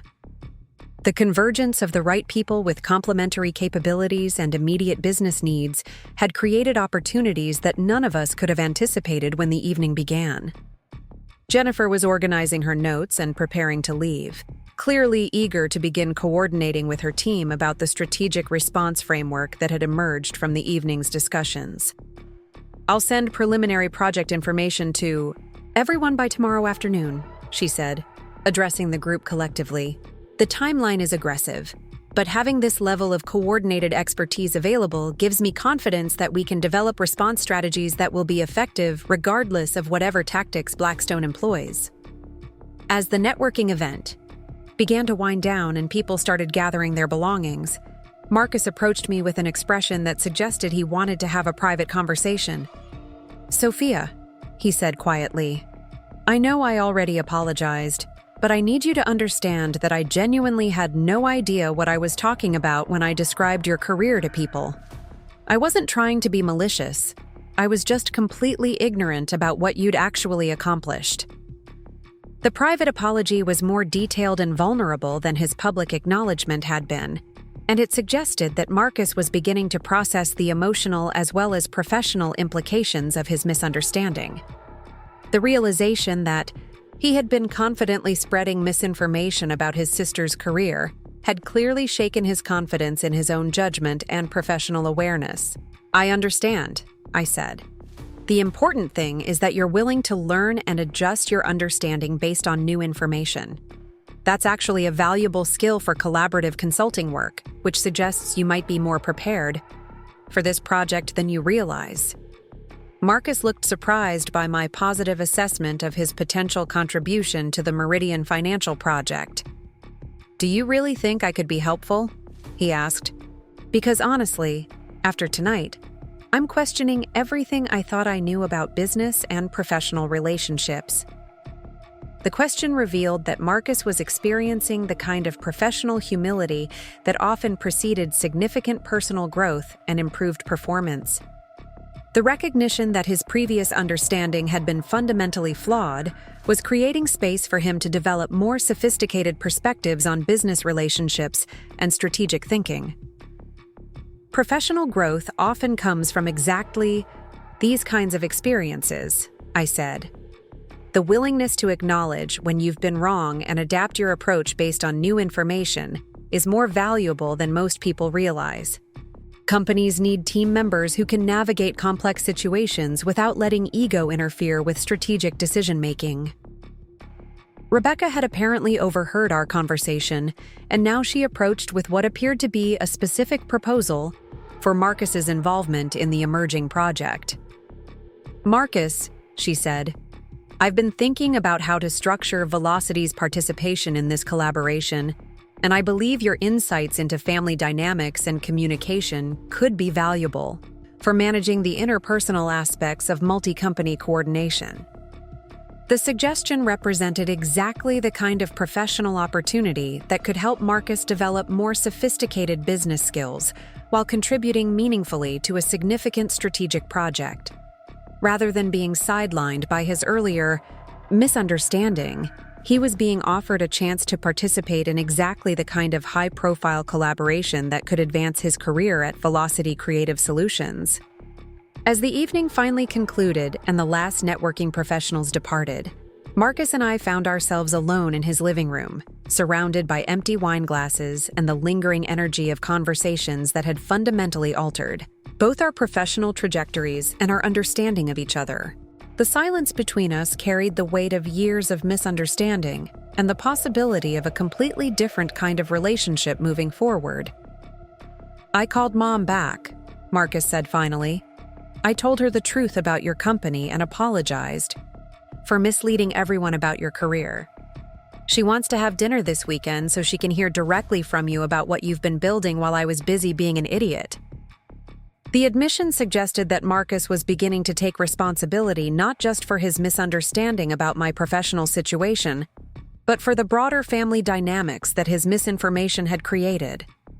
The willingness to correct his narrative with our parents demonstrated a level of integrity that was encouraging for rebuilding trust between us. "I'd like that," I said. "And Marcus, for what it's worth, I think this experience could end up being positive for both of us. You're going to learn skills on this project that most marketing professionals never get exposure to. And I'm going to benefit from working with someone who understands that professional growth requires admitting when you don't know something." 6 months later, the Meridian Financial Project had not only successfully defended against Blackstone's hostile takeover attempt, but had actually resulted in Meridian acquiring 2 of Blackstone's subsidiary companies when their aggressive tactics backfired spectacularly.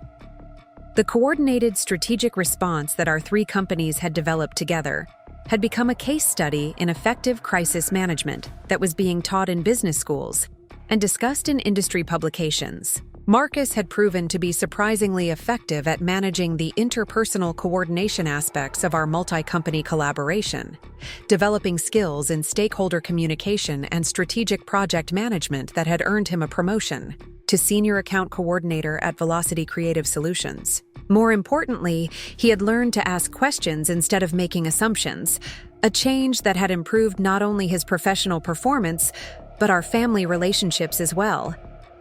Our parents' perspective on professional success had evolved significantly as they learned more about the complexity and strategic importance of crisis management consulting. They had stopped measuring achievement purely in terms of traditional corporate advancement and had begun to appreciate the value of specialized expertise and entrepreneurial success. Family dinners had become opportunities for genuine professional discussion rather than performances of relative status. The Meridian Financial Project had led to ongoing collaboration opportunities between Apex Digital Strategies, Velocity Creative Solutions, and Castellanos Media Group, creating a network of strategic partnerships that had enhanced all 3 companies' capabilities and market positioning. We had discovered that the combination of crisis management expertise, traditional marketing support, and comprehensive media coordination could address client needs that none of us could meet independently. Most importantly, Marcus and I had developed a professional relationship based on mutual respect and genuine understanding of each other's capabilities and limitations. The brother who had once described me as an unemployed dreamer had become one of my most trusted collaborators, and I had learned to appreciate his strengths in areas where I had previously assumed he was simply naive or superficial. The transformation hadn't been easy or immediate, but it had been worth the effort required to rebuild our relationship on a foundation of honesty, professional respect, and genuine curiosity about each other's perspectives and experiences. Sometimes, the people closest to us are the last to see who we've become, but when they finally do, the relationships that emerge can be stronger and more valuable than anything that existed before. The Tuesday morning consultation meeting took place in the 32nd floor conference room of the Meridian Financial Building in downtown Miami, with floor-to-ceiling windows offering a panoramic view of Biscayne Bay that seemed designed to remind everyone present of the high stakes involved in our discussion. Jennifer Walsh had arrived early and spent the first 15 minutes of our scheduled time organizing thick folders of documents, financial reports, and media coverage, analyses that painted a comprehensive picture of just how complex her company's situation had become over the past several weeks. Marcus walked into the conference room looking like someone who had spent considerable time preparing for the most important professional meeting of his career, which was probably accurate. He wore his best suit, carried a leather portfolio that looked brand new and moved with the careful precision of someone who understood that his performance over the next few hours could significantly influence his trajectory at Velocity Creative Solutions. The transformation from confident networking host to nervous professional collaborator was striking, but it suggested that he was taking the responsibility seriously rather than treating it as an automatic career advancement opportunity. David. Castellanos arrived with Elena Rodriguez, whose reputation in financial communications had preceded her into the room in ways that made everyone present slightly more focused and alert. Elena was the kind of professional whose expertise commanded immediate respect, not because of her title or company affiliation, but because of the quiet confidence that came from having successfully managed crisis communications for some of the most complex corporate situations in recent business history. Her presence elevated the entire discussion to a level of strategic sophistication that matched the magnitude of what Meridian Financial was facing. Rebecca Chen had brought 2 additional team members from Velocity Creative Solutions, introducing them as specialists in rapid content development and media coordination who would be essential for implementing whatever strategic framework emerged from our consultation process. The expansion of the team reflected her understanding that this project would require sustained collaborative effort rather than occasional consulting support, and her willingness to commit significant resources demonstrated her recognition of both the business opportunity and the professional learning potential that the engagement represented. Jennifer began the meeting by walking us through a detailed timeline of events that had led to Meridian Financial's current situation, starting with the initial acquisition rumors that had surfaced in financial trade publications 6 weeks earlier, and escalating through increasingly aggressive tactics that Blackstone Investment Corporation had employed to pressure Meridian's board of directors and major stakeholders. The complexity of the situation became clear as she described not just the financial and legal aspects of the hostile takeover attempt, but the sophisticated media campaign that Blackstone had orchestrated to create public perception that Meridian Financial was struggling with internal management problems and strategic uncertainty. The challenge we're facing, Jennifer explained, spreading several newspaper clippings and printed web articles across the conference table, is that Blackstone has been very strategic about framing this acquisition attempt as a rescue operation rather than a hostile takeover. They've been feeding stories to business journalists about our allegedly outdated technology infrastructure, our supposedly declining market share in key financial services sectors, and what they characterize as leadership indecision about long-term strategic direction. The media coverage that Jennifer shared painted a picture of a company under siege, not just financially, but reputationally. Blackstone had clearly invested significant resources in developing a narrative that positioned their acquisition attempt as beneficial for Meridian Financial's employees, clients, and stakeholders, while simultaneously undermining confidence in the current leadership team's ability to navigate competitive challenges in an evolving financial services landscape. It was exactly the kind of sophisticated reputation warfare that required equally strategic response capabilities to counter effectively. Elena Rodriguez studied the media coverage with the focused attention of someone analyzing tactical approaches in her area of expertise, occasionally making notes in a small notebook that suggested she was already developing preliminary strategic responses. Blackstone's media coordination is more sophisticated than most hostile takeover attempts, she observed. They're not just trying to pressure your board through financial tactics. They're trying to create public momentum for the acquisition by positioning it as inevitable and beneficial. That requires a different kind of response strategy than traditional takeover defense. Her assessment highlighted exactly why Meridian Financial had needed specialized crisis management support beyond what their internal communications team could provide. Defending against sophisticated reputation attacks required understanding not just media relations and stakeholder communications, but the psychological and strategic elements that made certain narratives more compelling to different audiences under pressure. It was the kind of multidimensional challenge that demanded expertise from professionals who had experience managing similar complex situations. David had been reviewing financial documents that Jennifer had provided, and now he looked up with questions that suggested he was thinking through the broader strategic implications of the situation. What's Meridian Financial's actual operational performance during the period that Blackstone has been characterizing as evidence of decline? He asked. Because effective counter-narrative strategies require understanding which aspects of their claims might have factual foundations and which elements are purely tactical misrepresentation. Jennifer's response revealed both the strengths and challenges of Meridian Financial's position. While their core financial performance had remained strong, with consistent profitability and steady client growth in most market sectors, they had indeed been slower than some competitors to invest in certain technological upgrades and digital service expansion. Blackstone was exploiting these legitimate areas for improvement by exaggerating their significance and implying that they represented fundamental strategic failures rather than normal competitive challenges that could be addressed through targeted investment and development. The technology infrastructure issue is real, Jennifer admitted, but Blackstone is mischaracterizing the timeline and impact. We've been deliberately cautious about major technology investments because we wanted to ensure that any upgrades would integrate effectively with our existing client service systems. Rushing into technological changes without proper planning has caused significant problems for several of our competitors, and we've been trying to learn from their mistakes rather than repeat them. The explanation provided exactly the kind of strategic context that effective crisis management required. Rather than simply defending against Blackstone's accusations, we needed to reframe the conversation around Meridian Financial's thoughtful approach to technological development and their commitment to maintaining service quality during periods of industry transition. It was the difference between reactive damage control and proactive strategic positioning that could actually enhance stakeholder confidence rather than simply minimizing negative perceptions.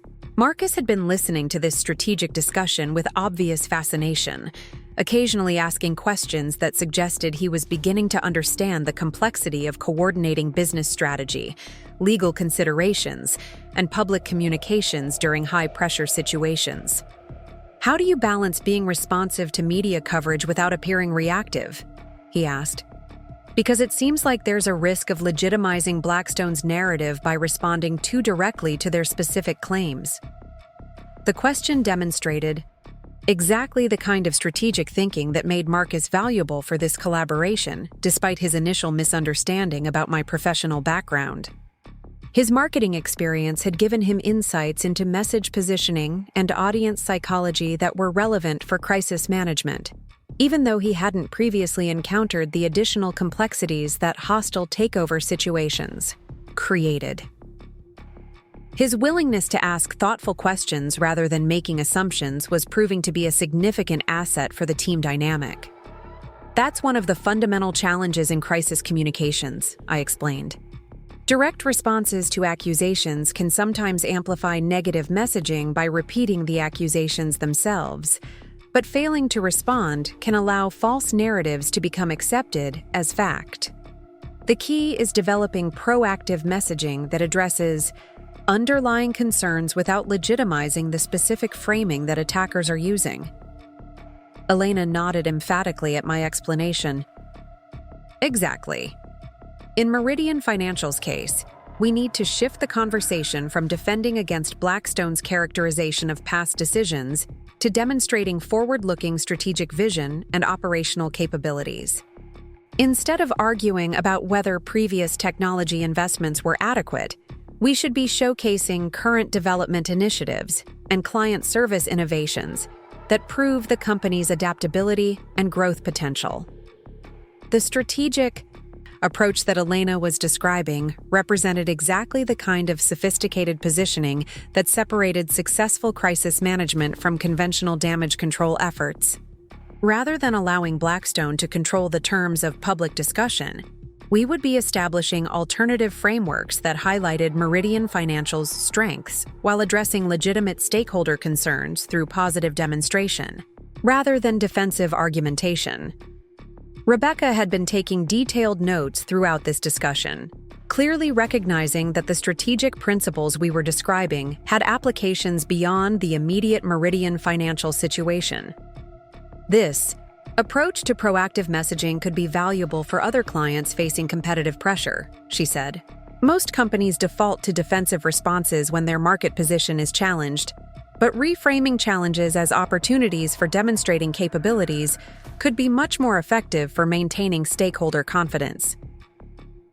Her observation reflected the kind of professional learning that made complex collaborative projects valuable for all participants. While Velocity Creative Solutions was contributing important operational capabilities to our response strategy, the team members were also gaining exposure to strategic approaches that would enhance their ability to serve future clients facing similar challenges. It was exactly the kind of mutual benefit that made multi-company partnerships sustainable and productive over time. Jennifer had been reviewing a preliminary timeline that Elena had sketched out during our discussion, and now she looked up with obvious relief at seeing a comprehensive strategic framework beginning to emerge. This integrated approach addresses exactly the gaps that our internal team identified but couldn't fill with our existing capabilities, she said. Having crisis management expertise coordinating with media relations support and strategic communications, development gives us response capabilities that Blackstone probably isn't expecting us to have access to. The timeline that Elena had developed called for a 3-phase response strategy that would unfold over the following 6 weeks, with initial proactive messaging establishing positive narrative frameworks, followed by targeted stakeholder communications that addressed specific concerns, and culminating in a comprehensive strategic announcement that would demonstrate Meridian Financial's long-term vision and competitive positioning. Each phase would require careful coordination between all 3 companies, with daily communication protocols and rapid decision-making processes that could accommodate whatever tactical adjustments Blackstone's evolving strategy might require. David was reviewing the resource requirements that our strategy would demand, clearly calculating whether Castellanos Media Group could commit the necessary personnel and expertise for the duration of what promised to be an intensive collaborative effort. Elena's team can dedicate 2 full-time specialists and 1 senior coordinator for the timeline Jennifer's describing, he said, after consulting his phone for what appeared to be scheduling information. We'll also have access to our financial communications research team for background analysis and competitive intelligence that could be valuable for anticipating Blackstone's next moves. The resource commitment that David was describing represented exactly the kind of sustained professional support that complex crisis management situations required. Unlike traditional consulting arrangements that involved periodic meetings and deliverable submissions, hostile takeover defense required continuous monitoring, rapid response capabilities, and the flexibility to adjust strategies based on unpredictable developments. Having guaranteed access to specialized expertise throughout the entire engagement timeline would give Meridian Financial strategic advantages that most companies lacked when facing similar challenges. Marcus had been calculating timeline implications for Velocity Creative Solutions participation, and now he spoke up with logistical questions that suggested he was thinking through the operational complexities of coordinating multiple teams across different organizational structures.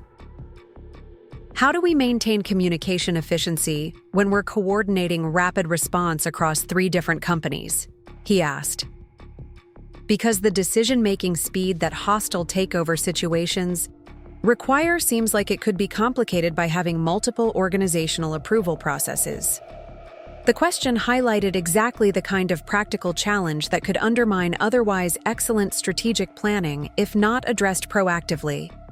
Multi-company collaborations often failed, not because of strategic disagreements or resource limitations, but because of communication delays and coordination problems that prevented teams from responding effectively to time-sensitive developments. Marcus's focus on operational efficiency demonstrated that he was developing valuable project management insights that would be essential for successful implementation. We'll need dedicated communication protocols and clear decision-making authority for each phase of the strategy, I said, thinking through the organizational structures that had worked effectively in previous multi-company crisis management projects. Each organization should designate a primary coordinator who has authority to make tactical decisions within predetermined strategic parameters, and will need daily coordination calls with backup communication channels for urgent developments. That can't wait for scheduled meetings. Elena was nodding along with my description of the communication framework we would need. Successful financial crisis management requires treating the collaborative team like a single organizational unit rather than a collection of separate companies, she added. Decision-making authority, information sharing, and strategic coordination have to be seamless, which means everyone involved needs to understand their role and authority level before urgent situations arise. Jennifer was clearly pleased with the level of operational planning that was emerging from our discussion. This is exactly the kind of integrated coordination that our internal team identified as essential but couldn't provide with our existing resources, she said. Having clear communication protocols and decision-making authority will allow us to respond to Blackstone's tactics without the delays that could give them tactical advantages. Rebecca had been thinking through the implications for velocity, creative solutions team structure, and now she spoke up with organizational commitments that matched the resource levels that David had described for Castellanos Media Group. We can assign 3 content development specialists and 1 senior media relations coordinator for the duration of this project, she said. I'll also be personally involved in strategic oversight to ensure that our collaboration with Apex Digital Strategies and Castellanos Media Group meets the professional standards that a client like Meridian Financial deserves. The personal involvement that Rebecca was committing represented exactly the kind of senior-level attention that complex crisis management projects required. While day-to-day operational coordination could be managed by dedicated team members, strategic decision-making and quality oversight needed input from professionals who had authority to make significant commitments and adjust approaches based on evolving circumstances. Rebecca's willingness to be directly involved demonstrated her understanding of both the opportunity and the responsibility that the engagement represented. As our consultation meeting moved into its 3rd hour, the strategic framework that had emerged was more comprehensive and sophisticated than any of us had initially anticipated. What had started as a crisis management consultation had evolved into a multi-company strategic partnership that would provide Meridian Financial with response capabilities that could not only defend against Blackstone's acquisition attempt, but potentially strengthen their market position and stakeholder relationships in ways that would provide lasting competitive advantages. Marcus had been observing the evolution of our strategic planning with obvious amazement at the complexity and sophistication of the collaborative process. And now he spoke up with a reflection that suggested he was beginning to understand why. Crisis management consulting commanded the professional respect and financial compensation that had surprised him at his networking event. I'm starting to realize that what you do involves strategic thinking and coordination challenges that are completely different from anything I understood about business consulting, he said, addressing me directly. The level of expertise and the stakes involved are unlike anything I've encountered in traditional marketing work. His acknowledgement of the complexity and expertise that crisis management required represented a significant evolution in his understanding of my professional capabilities and the broader consulting industry. More importantly, it suggested that he was developing appreciation for specialized expertise and strategic thinking that would make him more effective in his own career development and professional collaborations. Every field has levels of complexity that aren't visible from the outside, I replied. The important thing is being willing to ask questions and learn from people who have experience with challenges that you haven't encountered yet. That curiosity and willingness to learn is actually one of the most valuable qualities for professional collaboration. Elena had been organizing her notes and preparing materials for the strategic implementation process that would begin immediately, following our consultation meeting, and now she looked around the conference room with obvious satisfaction at what we had accomplished together. This has been one of the most productive strategic planning sessions I've participated in, she said. The combination of crisis management expertise, traditional marketing capabilities, and comprehensive media coordination gives us response options that most companies can only dream of having access to during hostile takeover situations. Jennifer was clearly excited about the strategic capabilities that our collaboration would provide for defending against Blackstone's acquisition attempt. I feel more confident about our response options than I have since this situation began, she said. Having this level of integrated expertise available means we can be proactive rather than reactive, and we can potentially turn Blackstone's aggressive tactics into demonstrations of our own strategic strength and stakeholder support. The confidence that Jennifer was expressing reflected exactly the kind of strategic positioning that effective crisis management was designed to achieve. Rather than simply minimizing damage from external attacks, successful crisis response could actually enhance organizational reputation and stakeholder relationships by demonstrating capabilities and values that might not be visible during normal business operations. The hostile takeover attempt that had initially threatened Meridian Financial's independence could potentially become an opportunity to showcase their strategic vision and operational excellence in ways that would strengthen their market position for years to come. David was reviewing the preliminary budget estimates that had emerged from our discussion, clearly satisfied that the investment required for our collaborative strategy would be justified by the strategic value that successful execution could provide. This level of integrated crisis management represents exactly the kind of sophisticated response capability that major financial institutions need access to, he said. The fact that we can demonstrate these capabilities through successful collaboration on Meridian Financial's situation could establish valuable precedents for future client relationships. The strategic thinking that David was demonstrating highlighted one of the most important aspects of complex crisis management projects. Successful execution often created ongoing business opportunities and professional relationships that extended well beyond the immediate situation that had prompted the initial engagement. The collaboration between Apex Digital Strategies, Velocity Creative Solutions, and Castellanos Media Group could potentially become a model for responding to similar challenges that other companies might face, creating lasting competitive advantages for all three organizations. As our meeting concluded and we began organizing materials for the implementation process that would begin the following day, Marcus approached me with an expression that suggested he wanted to have a brief private conversation before everyone departed.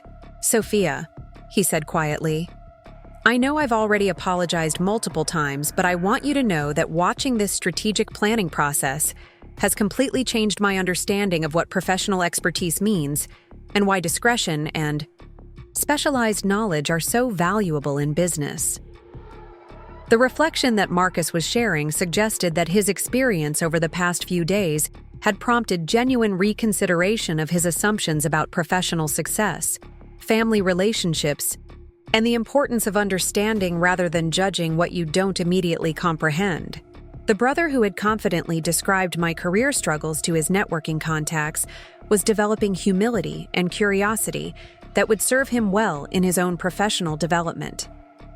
Professional growth often comes from exactly these kinds of experiences, I said. The willingness to acknowledge when your understanding was incomplete and adjust your perspective based on new information is more valuable than most people realize. Companies need team members who can navigate complex situations without letting pride interfere with learning opportunities. Rebecca had apparently overheard our conversation, and now she approached with additional thoughts about Marcus's role in the ongoing project implementation. "Marcus," she said, "your questions during today's meeting demonstrated exactly the kind of strategic thinking that makes collaborative projects successful. I'd like you to take primary responsibility for coordinating Velocity's participation in the day-to-day operational aspects of this engagement." The assignment that Rebecca was offering represented a significant professional development opportunity for Marcus, giving him direct experience with high-stakes strategic consulting that would enhance his capabilities and market value regardless. of how his career at Velocity Creative Solutions evolved. More importantly, it would provide him with practical experience in the kind of complex multi-company coordination that was becoming increasingly valuable in business environments that required specialized expertise and rapid response capabilities. 3 months later, the collaborative strategy that we had developed during that Tuesday morning consultation meeting had not only successfully defended Meridian Financial against Blackstone's hostile takeover attempt, but had actually resulted in Meridian acquiring controlling interest in 2 of Blackstone's subsidiary financial services companies, when their aggressive tactics backfired and created legal vulnerabilities that Meridian's board was able to exploit through carefully coordinated legal and media strategies. The success of our integrated response had generated significant industry attention, with business publications featuring case studies about innovative crisis management approaches and the strategic value of multi-company collaborative consulting. Elena Rodriguez had been invited to speak at 3 major financial communications conferences about the tactical frameworks we had developed, and David Castellanos had been quoted in Forbes about the importance of building specialized crisis management capabilities for serving major corporate clients. Marcus had been promoted to Senior Project Coordinator at Velocity Creative Solutions, with primary responsibility for managing complex multi-company collaborations and strategic client engagements. More importantly, he had developed professional skills and strategic thinking capabilities that had transformed his approach to business relationships and family interactions. The brother who had once made assumptions about my career based on superficial observations had become someone who asked thoughtful questions and sought to understand rather than judge what he didn't immediately comprehend. Our family dynamics had evolved significantly as well, with Sunday dinners becoming opportunities for genuine professional discussion and mutual learning rather than performances of relative status or achievement. Our parents had developed appreciation for the complexity and strategic importance of specialized consulting work, and they had stopped measuring professional success purely in terms of traditional corporate advancement or visible recognition. The Meridian Financial project had led to ongoing collaboration opportunities between our 3 companies, creating a network of strategic partnerships that enhanced all of our capabilities and market positioning. We had discovered that combining crisis management expertise with traditional marketing support and comprehensive media coordination could address client needs that none of us could meet independently, and the model we had developed was being replicated for other major corporate clients facing similar complex communication challenges. Most importantly, Marcus and I had developed a professional relationship based on mutual respect and genuine understanding of each other's capabilities and expertise. The brother who had once described me as an unemployed dreamer had become one of my most trusted collaborators, and I had learned to appreciate his strengths in operational coordination and stakeholder communication that complemented my strategic planning and crisis management capabilities. The transformation hadn't been immediate or effortless, but it had demonstrated that professional relationships and family dynamics could evolve significantly when people were willing to acknowledge their misconceptions and invest effort in understanding each other's actual capabilities and contributions. Sometimes the people closest to us are the last to recognize who we've become. But when they finally do, the relationships that emerge can be stronger and more valuable than anything that existed before the misunderstanding was corrected. The evening that had started with Marcus confidently explaining my career struggles to his professional network had ultimately created opportunities for collaboration and mutual growth that neither of us could have anticipated. Professional success, we had learned, wasn't just about individual achievement or recognition, but about building relationships and capabilities that could benefit everyone involved when approached with respect, curiosity, and genuine commitment to understanding each other's perspectives and expertise. Up next, you've got 2 more standout stories right on your screen. If this one hit the mark, you won't want to pass these up. Just click and check them out.